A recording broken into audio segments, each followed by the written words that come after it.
మనం ప్రార్థన చేసినప్పుడు దేవునికి మన ప్రశ్న చెప్పడం, మనకున్న సమస్య గురించి చెప్పడమే కాదు, కానీ దేవుని దగ్గర కనిపెట్టాలి. దేవుడు మొదటి అధ్యాయము ఆదికాండం మొదటి వచనం నుంచి 2వ వచనంకి వచ్చే లోపల ఏం చేస్తున్నాడు? దేవుడు కనిపెడుతున్నాడు. ప్రభువు ఈ లోకాన్ని వదిలి వెళ్ళేటప్పుడు అంతకుముందు ఏమన్నాడు? యెరూషలేములో కనిపెట్టు అన్నాడు. ఎందుకు? నీవు పరిశుద్ధాత్మ చేత నింపబడతావు, అప్పుడు నువ్వు దేవుని యొక్క శక్తితో ముందుకెళ్ళదు. ఆమేన్. ఆది అందు దేవుడు భూమి ఆకాశంను సృష్టించెను. దేవుడు ఏది సృష్టించినా దేవుడే జీవం. God is life. అంతేనా అండి? జీవం అనేది దేవుడి నుంచి వచ్చేది. దేవుడు ఆదిలో భూమి ఆకాశాలని సృష్టించాడు. ఆ భూమి ఆకాశాల గురించి వివరిస్తూ ఇక్కడ ఏమంటున్నాడు? అది నిరాకారముగాను శూన్యముగాను చీకటి చీకటిలో ఉంది. ఆగండి. కెయాటిక్గా ఉంది, కన్ఫ్యూజన్ ఉంది, డార్క్నెస్ ఉంది, ఇవన్నీ ఉన్నాయి. కానీ ఒక్కసారి గమనించండి, దేవుడు ఎప్పుడైనా ఏదైనా సృష్టిస్తే శూన్యంగా సృష్టిస్తాడా? పతనమైన స్థితిలో సృష్టిస్తాడా? చీకటి సృష్టిస్తాడా? దేవుడు కాదు. అయితే మొదటి అధ్యాయం మొదటి వచనానికి 2వ వచనానికి మధ్యలో ఏదో జరిగింది. అది మనకి బైబిల్లో రాయబడలేదు, కానీ హిస్టోరియన్స్ రకరకాలుగా చెప్తారు దాని గురించి. మనం అది మాట్లాడడానికి ఇక్కడ లేము. కానీ ఏమి గమనించనే ఉన్నామంటే ఏదో జరిగింది. జరిగిన తర్వాత ఎలాగుండిందంట? శూన్యము. చదువు 2వ వచనం. నిరాకారముగా శూన్యముగా ఉన్నది, ఏమి లేకుండా చీకటిలో కన్ఫ్యూజన్, చీకటి కన్ఫ్యూజన్, అయోమయముతో ఈ పరిస్థితిలో ఉంది ఈ లోకం. అటువంటి సమయంలో, వింటున్నారు అందరూ? అటువంటి సమయంలో దేవుడు సృష్టిస్తున్నాడు, మళ్ళీ సృష్టిస్తున్నాడు. ఇక్కడ ఏదో చేయనై ఉన్నాడు. ఏది చేయనై ఉన్నాడో దానిని వెంటనే చేయలేదు. ఏమవుతుంది ఇక్కడ? పరిశుద్ధాత్ముడు ఏం చేస్తున్నాడు? జలముల పైన అల్లాడుచుండెను. దేవుని ఆత్మ అంటే పరిశుద్ధాత్ముడు జలముల పైన అల్లాడుచుండెను అంటే తిరుగుతా ఉన్నాడు అనమాట. హీ వాజ్, ఇంగ్లీష్లో బ్రూడింగ్ అంటారు. పొదగడం. బ్రూడింగ్ అంటే ఎలాగైతే కోడి బ్రూడ్ చేసినప్పుడు పిల్లలు వస్తాయో అలాగే బ్రూడింగ్ అంటే పొదగడం, పొదుగుతా ఉన్నాడు. అంటే దేవుడు ఆలోచిస్తున్నాడు, ఏమి ఉద్దేశిస్తున్నాడో, ఏమి చేయాలని ఆశిస్తున్నాడో దానిని గురించి ఆయన పొదుగుతా ఉన్నాడు. అంటే జాగ్రత్త వినండి. అదే మాట మనం చూసినట్టయితే మెడిటేషన్ కింద ధ్యానించుట అనే అంశం కనపడుతుంది ఇక్కడ. దేవుడు ఏది కూడా అకస్మాత్తుగా చేయలేదు, ఆలోచన లేకుండా చేయలేదు, ఏదో చేసేయాలని చేయలేదు. దేవుడు ఏది చేసినా ఉద్దేశపూర్వకంగా చేస్తాడు. దేవుడు ఏది చేసినా ప్రణాళికతో చేస్తాడు. దేవుడు ఏది చేసినా he knows the end from the beginning అని ఇంగ్లీష్లో. ఆది యందు అంతమును ఎరిగినవాడు. అంతమును ఎరిగినవాడు, ఆది యందు అంతమును ఎరిగినవాడు సృష్టించాడు. అంటే అర్థం ఏంటంటే ఏది చేసినా ఒక ఉద్దేశంతో, ఏదో పరిపూర్ణం చేయాలనే ఉద్దేశంతో దేవుడు చేస్తాడు. చేసేసి ఏం జరుగుతుందో అని చూసేటువంటి వాడు కాదు దేవుడు. అందుకే మనం అందరం కూడా దేవుని చేత సృష్టించబడ్డాం. మనం యాక్సిడెంట్ కాదు, ఏదో ప్రమాదవశాత్తు పుట్టిన వారం కాదు. ప్రతి ఒక్కరు కూడా దేవుడు ఒక ఉద్దేశంతో సృష్టించాడు మనల్ని. హల్లెలూయా. అనేక మంది జీవితంలో ఫ్రస్ట్రేటెడ్ అంటే విసిగిపోయిన జీవితం జీవిస్తూ ఉన్నారు. ఎందుకో తెలుసా? ఆ డెస్టినీ దేని కొరకైతే దేవుడు సృష్టించాడో అది తెలియక, ఎరగక, అన్వేషణలో కొద్దిమంది అన్వేషిస్తున్నారు, కొద్దిమంది అన్వేషణ మానేసి వారంతటా వారే ఇది నా డెస్టినీ, ఇది నా గమ్యం అని చెప్పి నిర్ణయించుకొని వారనుకున్న మార్గంలో నడుస్తూ మరి నిరాశ, నిస్పృహ, ఓడిపోయిన జీవితం జీవిస్తూ ఉన్నారు. ఒకటి మనం మర్చిపోయి, మన సృష్టికర్త, దేవుడైన మన సృష్టికర్త మన అంతాన్ని ఎరిగిన వాడు. ఒక ఉద్దేశంతో సృష్టించాడు దేవుడు. ఆ ఉద్దేశము పరిపూర్ణమైనప్పుడే నా జీవితంలో నిజమైనటువంటి సంతోషము, సమాధానము, సంతృప్తి ఉంటాయి. డబ్బు సంపాదించినంత మాత్రాన, పేరు సంపాదించినంత మాత్రాన, లేకపోతే ఐశ్వర్యము సంపాదించినంత మాత్రం నాకు సంతృప్తి ఉంటుందనే గ్యారంటీ లేదు. అనేక మంది, మరి ఇప్పుడు నాకు పేరు కూడా గుర్తొస్తుంది, మంచి లేబుల్, ఏది బట్టల లేబుల్ ఉందన్నమాట, చాలా world famous label. Young lady Kate Spade అని అన్నారా? ఆ వ్యక్తి మంచి పేరుంది, ధనం ఉంది, ఐశ్వర్యం, ఉరి శిక్ష వేసుకొని చనిపోయింది. అనేక మంది దేని కొరకు ప్రయాసపడుతున్నారు? డబ్బు, ఐశ్వర్యము, పేరు.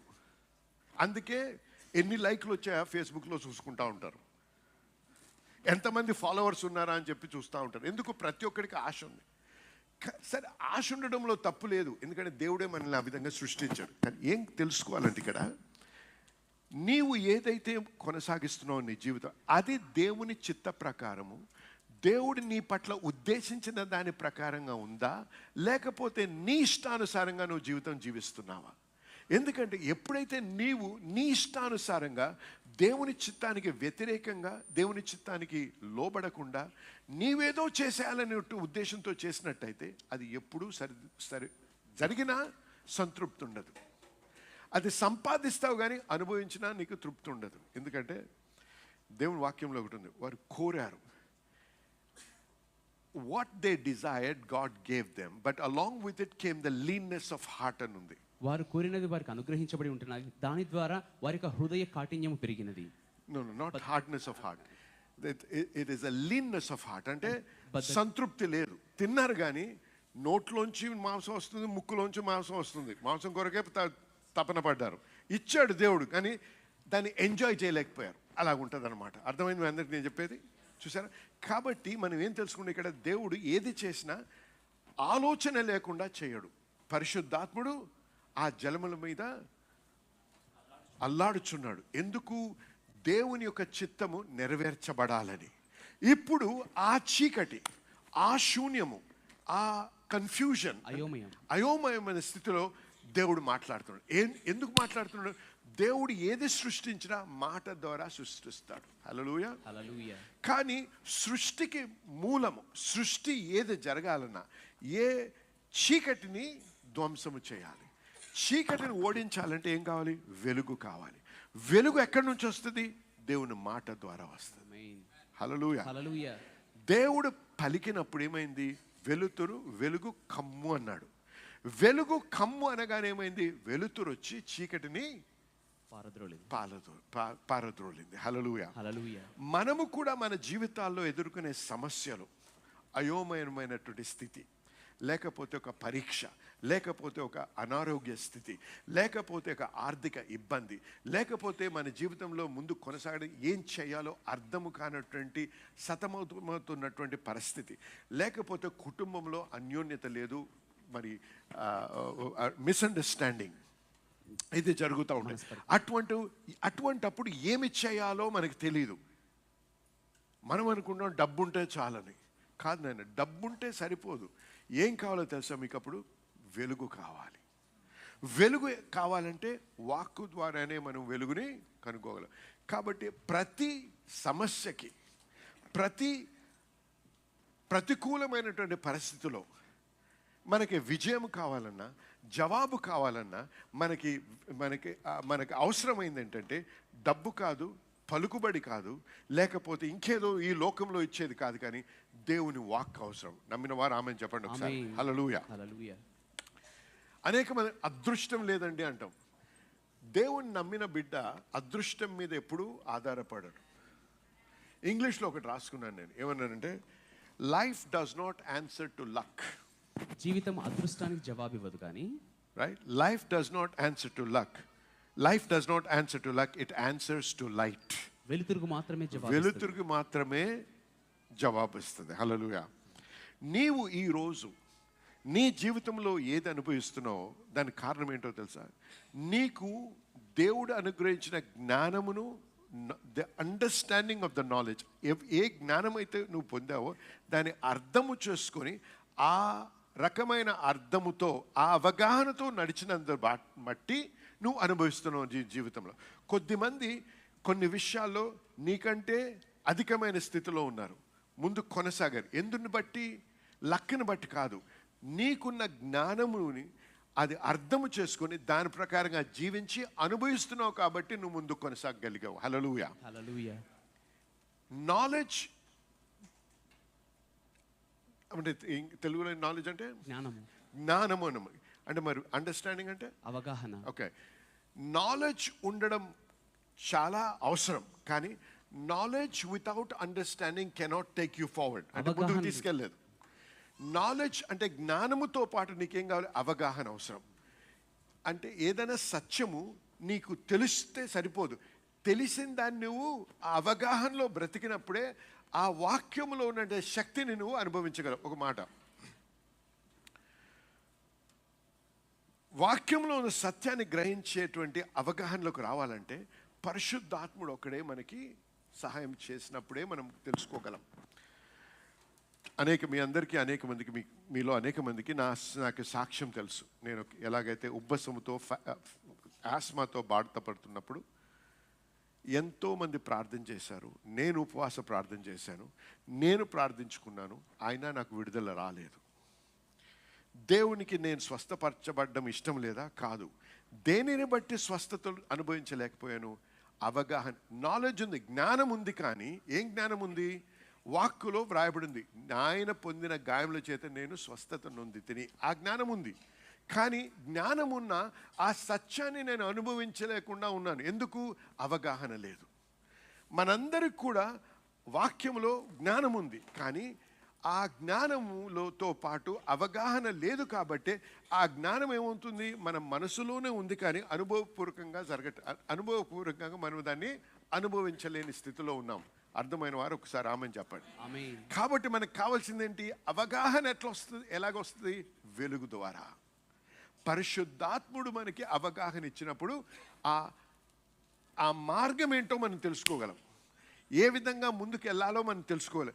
అప్పుడు నువ్వు స్వస్థతను అనుభవిస్తావు. అందుకే నేనేం చేశాను, ఆ సమయంలో కొన్ని స్వస్థత నిమిత్తము, విశ్వాసము నిమిత్తము దానికి సంబంధించిన పుస్తకాలు, దానికి సంబంధించిన వాక్యాలు చదవడము, ప్రార్థన చేయడం మొదలుపెట్టాను. కొద్ది కాలం తర్వాత అవగాహన వచ్చి, అరే దేవుడు ఈ వ్యక్తిని స్వస్థపరిచాడు, ఈ విధంగా చేస్తే, ఈ రకంగా ప్రార్థన చేసి నిలబడ్డప్పుడు దేవుడు అయితే దేవుడు పక్షపాతి కాదు. కాబట్టి దేవుడు వారిని స్వస్థపరిచిన దేవుడు నన్ను కూడా స్వస్థపరుస్తాడు. చేయగలడు కాదు, చేస్తాడు. హల్లెలూయా. యేసు ప్రభు స్వస్థపరచగలడా అంటే అందరు కూడా అవును ఆమెనంటారు. కానీ నిన్ను స్వస్థపరుస్తాడా అంటే అనుమానం ఉంటుంది. ఎందుకు? జ్ఞానం ఉంది, అవగాహన లేదు. ఏం అవగాహన లేదు? నన్ను స్వస్థపరుస్తాడు, నన్ను దీవిస్తాడు, నన్ను ఆశీర్వదిస్తాడు, నన్ను లేవనెత్తుతాడు అనే అవగాహన లేదు. అవన్నీ జ్ఞానపూర్వకంగా మనకు తెలుసు. దేవుడు నన్ను ఎలివేట్ చేయాలి, నన్ను ఎత్తాలని, హెచ్చించాలని, నన్ను దీవించాలని, నన్ను ఆశీర్వదించాలని, నేను స్వస్థతలో బ్రతకాలని, నేను తలగానే ఉండాలని, నేను తోకగా ఉండకూడదని, ఇవన్నీ సత్యాలు. మన ఈ యొక్క జ్ఞానం ఉంది, కానీ అవగాహన లేదు. ఏ విధంగా ఆ స్థితికి నేను రాగలను, ఏ విధంగా నేను దీన్ని అనుభవించగలను, ఏ విధంగా ఈ మార్గంలో దీనికే వెలుతురు అవసరం. హల్లెలూయా. అయితే ఎప్పుడైతే ఇది వచ్చిందో, నేను ఒకరోజు నేను అన్నాను ప్రభుతో, ప్రభా ఈసారి నాకు కానీ ఆస్మా వస్తే, ఆ ఉబ్బసం వస్తే, నేను మందులు ముట్టుకోను, నీ వాక్యం మీద నిలబడతాను. ఆ ధైర్యము, ఆ నిబ్బరము ఎప్పుడు ఎలాగొచ్చింది? ఎవరో చెప్తే రాలేదు. మందులు మానే ఎవరో చెప్తే మానలేదు నేను. హల్లెలూయా. నాలోనే ఆ యొక్క నిర్ణయం, ఆ తీర్మానం ఏర్పడ్డది. ఎందుకు? అవగాహన ద్వారా. ఆ సత్యం ముందే తెలుసు, ఆ జ్ఞానం ముందే ఉంది, కానీ అవగాహన లేదు. కానీ వినుట వలన, హల్లెలూయా, ఏం వినుట వలన? వాక్యం వినుట. కాబట్టి జనులారా, వాక్యం వినుట యొక్క ప్రత్యేకత మీరు మర్చిపోకండి. వాక్యం వినుట, ప్రార్థన ఎంత ఇంపార్టెంటో, ఎంత ప్రాముఖ్యమో, వాక్యం వినుట, వాక్యము ధ్యానించుట, సాక్ష్యాలు వినుట, ఇవన్నీ చాలా ప్రాముఖ్యం. ఎందుకు? నీవు ఎప్పుడైతే ఇతరుల సాక్ష్యం వింటావో, వారి సాక్ష్యంని బట్టి నీవు పురికొల్పబడతావు. నీ విశ్వాసంలో పురికొల్పబడతావు. కానీ విశ్వాసం సాక్ష్యాల ద్వారా రావు, విశ్వాసం వాక్యం వినుట ద్వారా వస్తుంది. హల్లెలూయా. ఆ విన్న వాక్యములో నీ విశ్వాసం ఏర్పడినటువంటి విశ్వాసం పురికొల్పబడ్డానికి సాక్ష్యాలు విన్నప్పుడు ఇంకా ధైర్యం వస్తుంది. అప్పుడు నీ అంతట నీవే, ఎవరో చెప్పినందుకు కాదు, అవగాహన, ఆ వెలుతురుని బట్టి నువ్వు ఒక నిర్ణయానికి వస్తావు. హల్లెలూయా. అప్పుడు నువ్వు అంటావు, నేను ససేమరా, నేను అస్వస్థతను ఒప్పుకోను నా జీవితంలో, నా శరీరంలో. నేను ససేమరా ఎప్పుడు కూడా, ఏ పరిస్థితిలో కూడా పేదరికంలో జీవించను. ఎందుకు? అవగాహన వచ్చింది. హల్లెలూయా. ఏమని? దేవుని బిడ్డగా నేను భిక్షం అడుకునే వాడిని కాదు. నేను దేవుని బిడ్డగా ఒక రాజ కుటుంబానికి చెందిన వాడిని. నేను ఎవరో నన్ను ఆశీర్వదించుతారని చూడడం కాదు, కానీ అనేకులకి నేను ఆశీర్వాదకరంగా మారతాను. ఈ జ్ఞానం ఉంది కానీ అవగాహన ఉందా? లేదు. అందుకే ప్రభా నన్ను దీవించు నాయన, ప్రభా నన్ను స్వస్థపరచు ప్రభా, ప్రభా ఇది చెయ్యి నాయన, ప్రభు అది చెయ్యి నాయన అని బ్రతిమలాడుతూ ఉంటాం దేవుణ్ణి. అర్థమైన వారామని చెప్పండి. దేవా నీ చిత్తమైతే నువ్వు చేస్తావు ప్రభా, కానీ చేస్తావో లేదో ప్రభా, ఎప్పుడు చేస్తావో ప్రభా, ఇంకెంతకాలం ప్రభా, ఎన్ని ఉపవాసాలు చేయాలి నాయన, ఎన్ని రాత్రులు గడపాలి ప్రభా. ఈ రకమైనటువంటి ప్రార్థనలు చేస్తారా చేయరా చెప్పండి? చేస్తారా? ఎందుకు? అవగాహన లేదు. మనకు ఒక రకమైన అనుమానం ఉంది. ఏమని? నిజమే దేవుడు చేయగలడు కానీ నా పట్ల చేస్తాడా అని. చేయగలడు నుంచి చేస్తాడు నా జీవితంలో అని రావడానికే నీకు వెలుగు కావాలి. అర్థమైన వారామని చెప్పండి. అర్థమైందా? కాబట్టి ఈ వాక్యములో ఉన్నటువంటి వెలుగు మన హృదయాల్లో ప్రకాశించాలి. ప్రకాశించినప్పుడే అవగాహన కలుగుతుంది. నమ్మిన వారు ఆమెను చెప్పాలి. హల్లెలూయా. వినండి. ఇప్పుడు అనేక మంది ఏమనుకుంటారంటే వారు ఎదుర్కొనే సమస్యలకి జవాబు డబ్బుంటే చాలు, నాకు పలుకుబడి ఉంటే చాలు, లేకపోతే నాకు చదువు ఉంటే బాగుండు, లేకపోతే ఇంకో దేశంకి వెళ్ళి అక్కడ బ్రతికితే బాగుంటుందేమో, అక్కడ ఇంకా బాగుంటుంది, అక్కడ ఇంకా మంచి అక్కడ ఉద్యోగం దొరకడానికి ఆస్కారం ఎక్కువ ఉంది, కాబట్టి ఇది కావాలి అది కావాలి, అది ఉంటే బాగుండు, ఇది ఉంటే బాగుండు, అది ఉంటే దీనికి జవాబు ఉంటుంది, అది ఉంటే లేకపోతే ఇంకేదో ఉంటే దానివల్ల నేను ఇంకా మంచి స్థితిలో ఉండగలను, ఇంకా మంచి జీవితం జీవించగలను అని ఈ విధంగా ఆలోచిస్తూ ఉంటారు. ఒక్కసారి గమనించండి, మనకు కావాల్సింది ఈ లోకంలో ఉన్నది కాదు. ఈ లోకంలో ఉన్న సమస్యల్ని జయించడానికి మనకు కావాల్సింది దేవుని దగ్గర ఉంది. హల్లెలూయా. అది దేవుని వాక్కు. ఒక్క నిమిషం వినండి. ఇది ప్రభు ఐగుప్తులోంచి వీరిని విడిపించాడు. విడిపించక ముందు మోషే గారి ద్వారా నిర్గమకాండము 3వ అధ్యాయం 22వ వచనం చదవండి ఒకసారి. ప్రతి స్త్రీయు తన పొరుగువాని దానిని, తన ఇంట నుండి దానిని, వెండి నగలను, బంగారం నగలను, వస్త్రములను ఇమ్మని అడిగి తీసుకుని మీరు వాటిని నీ కుమారులకును మీ కుమార్తెలకును ధరింపచేసి ఐగుప్తీయులను దోచుకునుందురు. చూసారా? ఆగండి. ఐగుప్తుని దోచే అంత మెట్టుకి దేవుడు వారికి అనుగ్రహిస్తున్నాడు. ఏంటి?